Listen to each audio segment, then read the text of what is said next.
It was a 60-minute rock fight in College Station tonight. And just as I suggested to you, if you've been paying attention, uh, culture won out.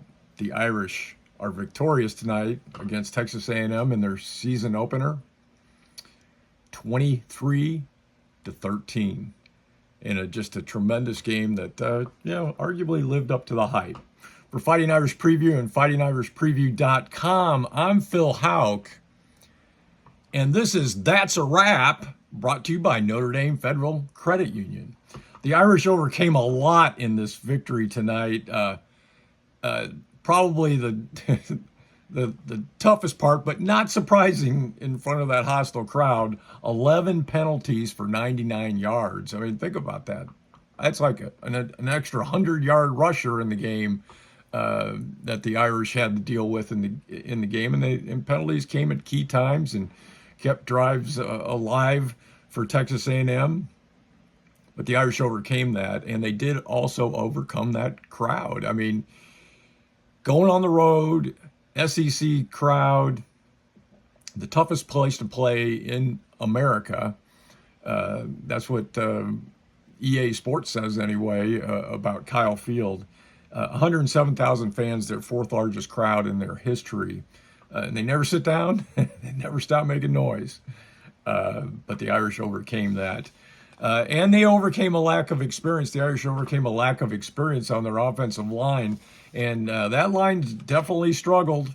They struggled tonight. That defensive line for A&M was a killer. That Nick Scorton, I'm going to have dreams about him tonight. Well, I mean, nightmares about that guy tonight. But and I kept thinking, if during this game as it developed, I said, if this offensive line is going to learn so much from this experience. If they can survive this, it's just going to be a huge step forward to these young guys who are obviously very talented, but they got to learn, and they got to learn how to play together. Well, they survived it.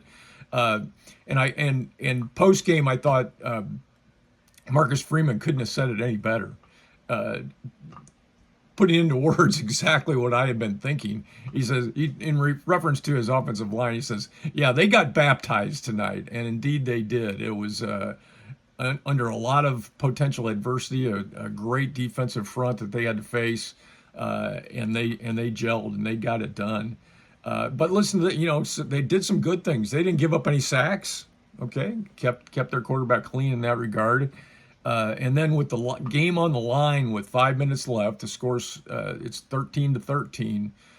Notre Dame gets the ball at their own 15. They got 85 yards to go. They go 85 yards in 8 plays. 8 plays, and 6 of them were running plays. And it was capped off by a 21-yard Jeremiah Love run that gave the Irish the lead. They also added the late field goal. Indy totaled 356 yards of total offense in this game. The defense came to play for the Irish. They give up just 246. Picked off 2 passes in the first half to stop drives, and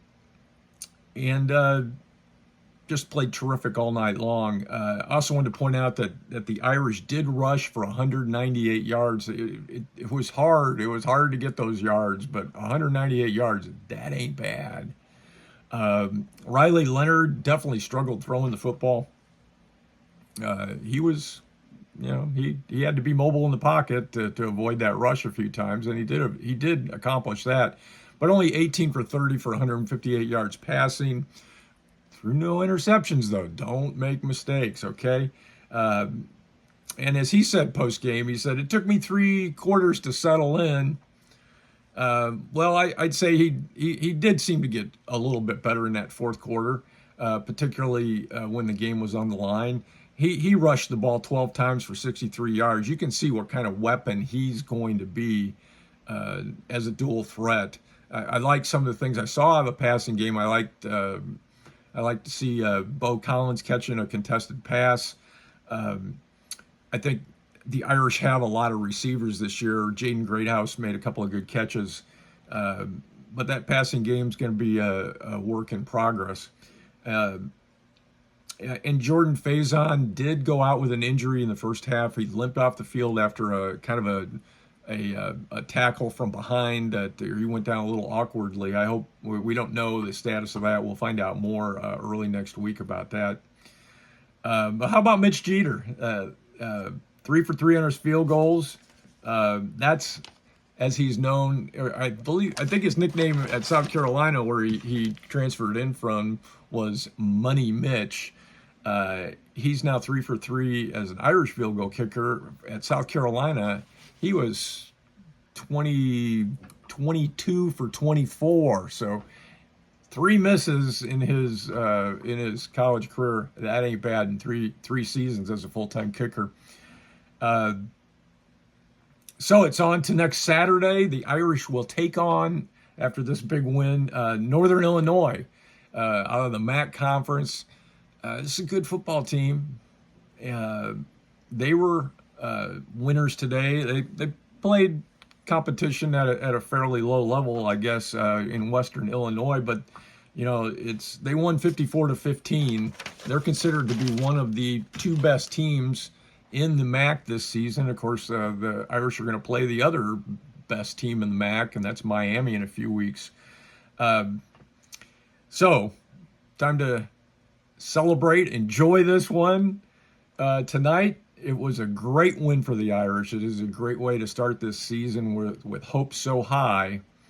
And if they were high before this game with the big victory in SEC country, Texas A&M, I don't know how expectations could get any greater at this point. So the final, in a signature win for Marcus Freeman and for the Irish, the final in College Station tonight, ND 23, Texas A&M 13, really in a game that lived up to the hype. By the way, I thought I was going to be right on. I predicted a 7-point victory for the Irish, but then they added that late field goal. The Fighting Irish preview prediction pregame had been 24-17 for the Irish. Not a bad prediction, 23-13. I'd say we were right on, just about right on. In any event, a great win for the Irish, a signature win in a game that definitely lived up to the hype. For Fighting Irish Preview and FightingIrishPreview.com, I'm Phil Houck. And that's a Notre Dame Federal Credit Union wrap. Go Irish!